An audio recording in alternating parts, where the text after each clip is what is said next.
O'zbek boksi Dubay arenalarida yangi tarix yozmoqda. Boks bo'yicha jahon chempionati chorak finalining eng kutilgan jangida o'zbekistonlik To'rabek Habibullayev kubalik boks afsonasi, 2 karra Olimpiada, 5 karra jahon chempioni Julio Cesar La Cruzni ishonchli tarzda mag'lub etdi va IBA jahon chempionatida medalni naqd qildi.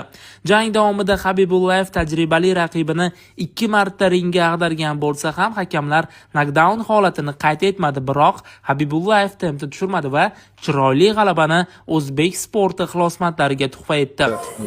Birinchi raundni yutdik deb o'ylayman. O'shda 5-0. 3-chi raundda baribir nima bo'ldi? Shu hakamlar shu birinchi, ikkinchi raundga o'zim e'tirozim bor. Tak yaxshi emas.